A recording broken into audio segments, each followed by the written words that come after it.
Now this isn't the first time I've done a little monster truck. This is a Rlaarlo here, and it's been converted to brushless. She's a heavy little beastie, and it started as brushed. I've got a review for that on my channel. When I reviewed it, it was the XCKJ005. Bit of a mouthful now, but they've changed its name. In any case, you can find that linked in the description. It was alright, and now that it's brushless, I mean, it's pretty quick. 80k an hour, little brushless thing. But it's heavy. Kerry at Bezgar got in touch with me recently, and she said, hey Craig, HP161S, do you want to check out our little brushless monster truck? I said, sure, why not? This has been out for about 9 months now, but one of the big reasons I said yes was because I'm a fan of Rlaarlo's stuff, and this looks pretty similar to that. Let's take a look at it, see what we think, and I don't know, and see if it's worth your hard earned or not. Let's take a look.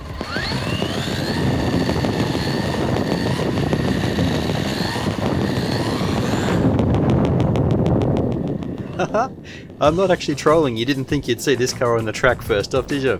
I've got road tyres on this thing, and I thought I'd do it just for a laugh, but honestly, it went way better than I thought. Like seriously, way better than I thought. Yeah, we had some stability issues with sharp, like tight cornering on corners like now, but gee, it was really good. So straight off, we can see it's a little smaller than the Rlaarlo. Body shell's very similar in size. You've got a small brushless motor. This is a 4200 kV with a heatsink and fan, which is a big plus. I think it's a 45 amp speed control. In any case, this thing doesn't weigh much. It's so much lighter than the big heavy Rlaarlo. Metal base, which is tough, but I tell you what, the X-Max is the most expensive and biggest monster truck I have here, and it has a similar interior to this thing. I got to look at that as a positive. Another positive is you've got a regular receiver. None of this integrated stuff. Well, I had to get rid of the integrated stuff. We'll put him aside for now. It's a regular receiver. So that means a regular servo, which means you can swap any of this. That's hobby grade. That's really good. Plastic body, but metal ended shocks, which is also absolutely fine. And I see an LED light bar in the front there. Receiver powered. So again, nothing special as far as your setup goes. The only thing really that's unusual about this and not standard is this little fella. Now, why is it shaped like that? That's because this is the battery. So this thing, that's why it has an L bracket. It goes straight in on the side there. Now you could fit a regular stick pack in here as well. Now the charger is a USB charger. It's a 5V 2A in, 3S 1.2 amp out. So it's not entirely efficient, which is why it's got generous size heatsink on it, because this thing will get hot in use. But the good news is you can plug a regular balance cable into that and the correct adapter, and you can charge this as I'm showing in the picture now. You can charge this on a regular machine, which is good because you want to put this in storage charge when it's not in use. Ooh, radio takes 2 AA's and they're provided. That's nice.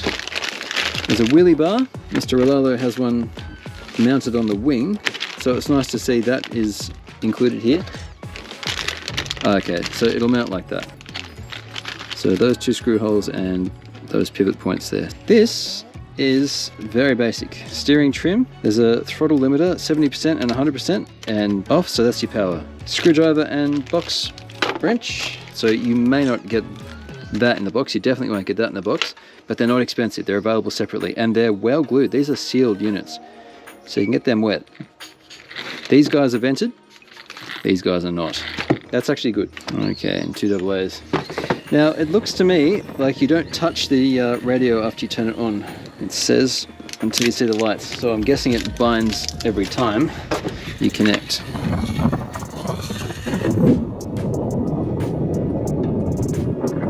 The wheel actually feels alright, and it's compact. I have large hands, but it's actually quite comfortable. Exploded parts for the whole thing, and we have metal gears throughout, metal diff assembly, ball bearings throughout as well. Given the amount of metal that's in this thing, that's a really good sign because it weighs so little. I think this is going to be a fairly durable car. There's a GPS module available that works with this receiver, that works with an app. It gives you speed. Wow. They say don't touch anything while it's binding, which probably sets your center points. Ooh. Now you can see you can't set the end point here, and that's the end point, but then it wants to go further. And there's considerable toe out on this as well, which means your wheels are facing outward like that.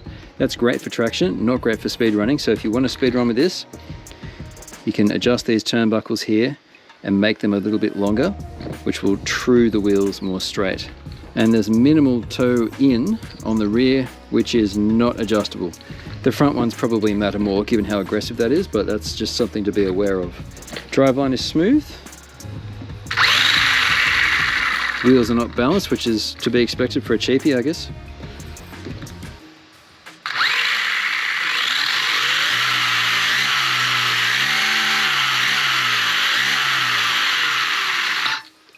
And decent brakes. All right, we're gonna do a speed test because a lot of people ask for it. It's zeroed off. We're on 3S, fully charged battery. Turns really quick though.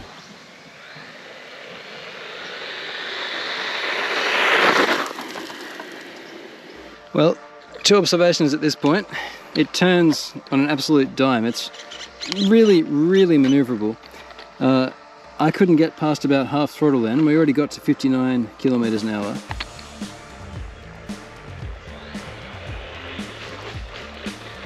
I'm struggling here.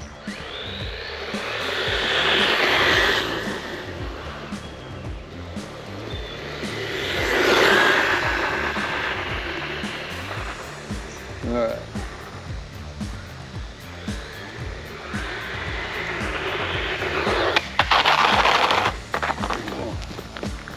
That was my GPS.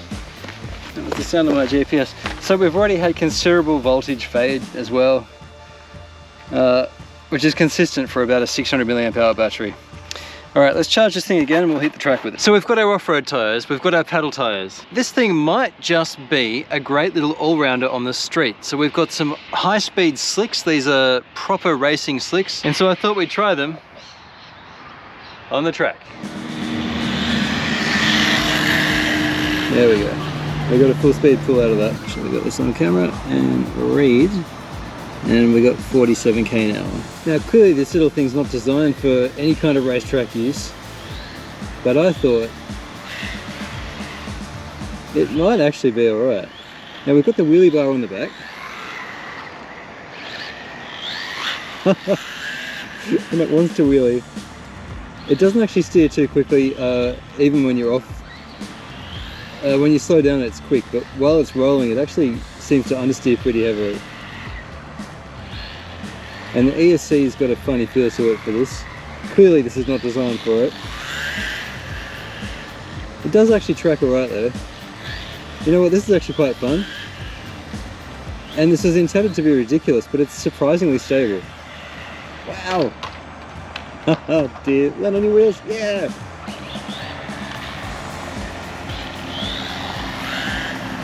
So it really does have some go.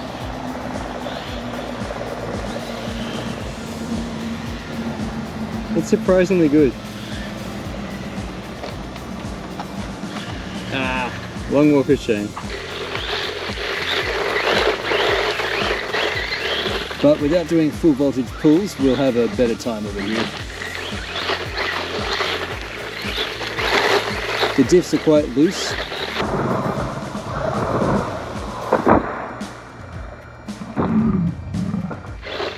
Being that it weighs so little, it's going to be able to take a bunch of painful bangs like that, and it'll just keep on trucking. Now that flip just then cost us both the body pins. They're gone, they're out there somewhere. I think this car is going to last pretty well, but the body won't, so we need to line this thing. This went on easily enough. It's actually adjustable. There are 3 positions. I've just left it in the center one, so now it should hold itself on something of an angle. We've already driven this around quite a bit and smashed around on dirty surfaces. Like, it's been raining for a week at this point. Today's the first sunny day in a long time. Look how much dirt isn't in this body. And therefore, look how much dirt isn't in the interior. It still looks brand new.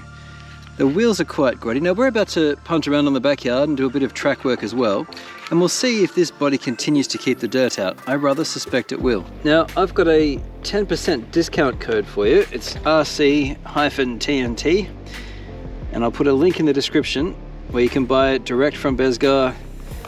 They give me I think a 10% kickback and you get 10% off. So thanks for using that link if you're considering it. Ooh, okay, well it carries itself nicely in the air, we'll give it that.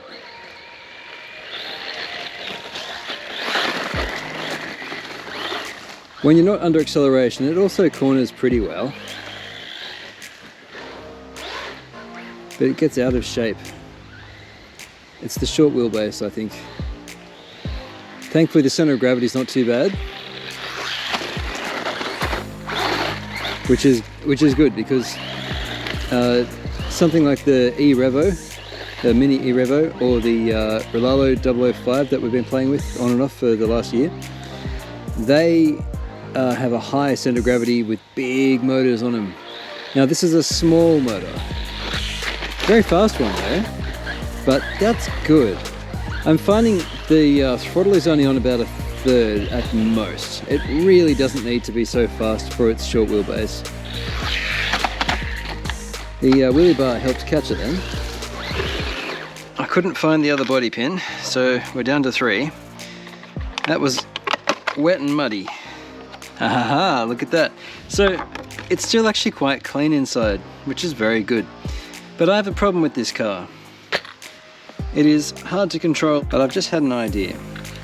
What I've got here is an 1800 milliamp hour 2S instead of a 3S LiPo. And the reason I've done that is because I think it just needs slightly less speed.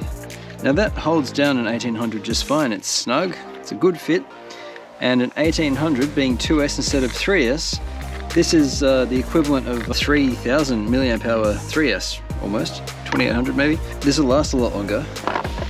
It's a similar weight, and it's going to bring the speed down, which is really what we want. Still plenty fast, but I think this might be a better drive. Let's see if it is. That's better, but we're only on 2S. So the gearing's the same, it's still the 4200 kV motor, but oh yeah, it's more controllable. So for top speed, okay, 3S is nice if there's a focus on speed, but if I was selling this thing, I wouldn't be focusing on speed. Kudos to the company, they've claimed 62 kilometers an hour maximum, well 62k an hour plus. I'm confident we could get 65 to 70 on 3S, but stability is a real issue. On 2S, you'd be looking more like at a 50 something k an hour car, but it just wants to go, and yeah, it's a lot better. Now if you're going to buy this battery, it's, I don't know, it's like a $15 battery, but I'd suggest it's worth it. You'll need a little charger for it. I've charged it with a little USB charger, but any balanced charger will do it. I'll throw a link in the description on a few options, okay? So you've got a battery, a charger. Run this thing on 2S. The included radio is absolutely fine for range, so no problems there, and just 2 AA batteries. So as it turns out, running this thing on 2S is really good. It's really good. It's no longer an out of control handful. There you go. Oh, look at that. Oh, another one. Stability is still a bit of an issue, but it's definitely more fun on 2S than 3S, in my opinion.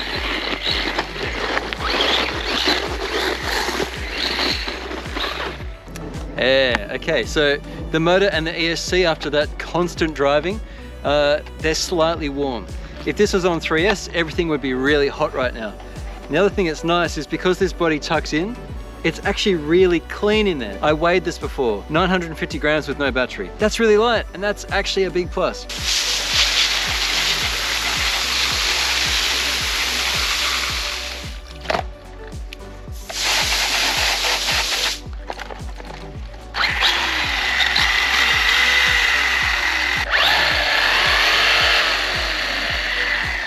Well, the diffs work.